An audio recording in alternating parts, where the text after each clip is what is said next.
Hello, Chiefs. This is Narosa today. It's Alyssa. And Delilah. Okay, Chiefs, today we will be talking about the lymphatic system. These are our definitions for the first slide. Alright, y'all, so these are the three main functions of the lymphatic system. Okay, drains excess interstitial fluids. Lymphatic vessels drain excess interstitial fluids and returns them to the blood. Okay, so the second one is going to be the transports dietary lipids. The lymphatic vessels transports the lipids into vitamins A, D, E, and K, and they are absorbed by the gastrointestinal tract into the blood. Carries out immune responses. Lymphatic tissue initiates highly specific responses directed against particular microbes or abnormal cells.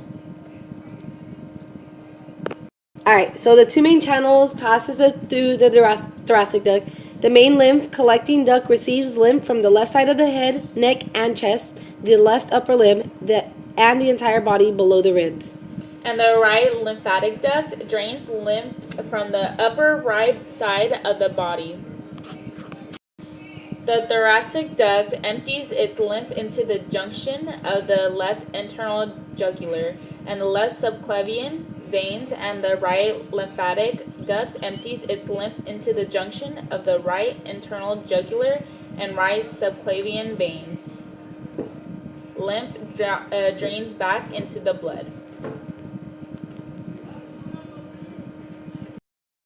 Okay, Chiefs, so next we're going to be talking about the organs and tissues that interfere with the lymphatic system, the main ones. And the first one is the thymus. We had learned about it before, but just in case any of y'all forgot, it's a two-lobed organ, posterior to the sternum and medial to the lungs and superior to the heart.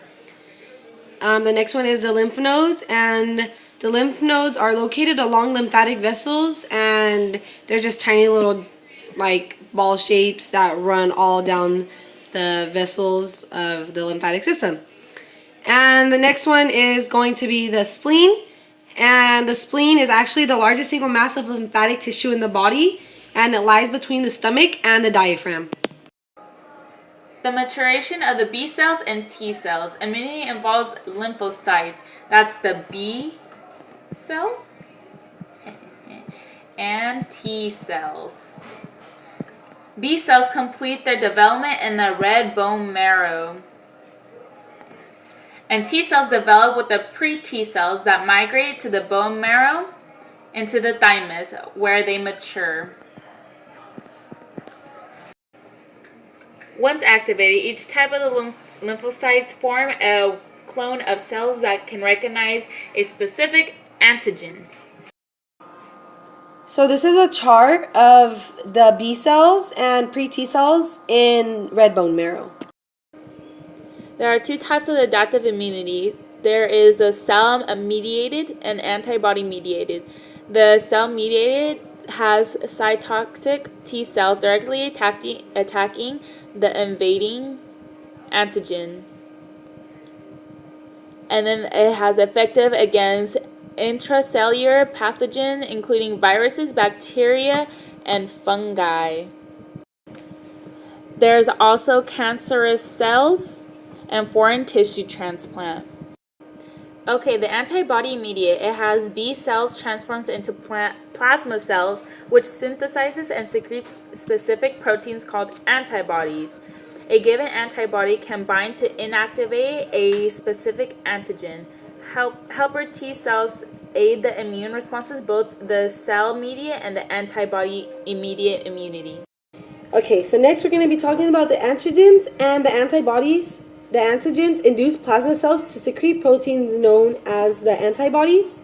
Most antibodies contain 4 polypeptide chains. At two tips of the chains are variable regions, so named because the sequence of amino acids there varies for each different antibody. The variable regions are the antigen binding sites, the parts of an antibody that fit and it bind to a particular antigen, much like your house key fits into its lock. Because the antibody arms can move somewhat, an antibody can assume either a T shape or a Y shape. And what they do is there's like a bean, and along the bean are little dots everywhere. And the T shape or white shape connects to the little dots on the outside. So whether it be above or below, they're going to connect.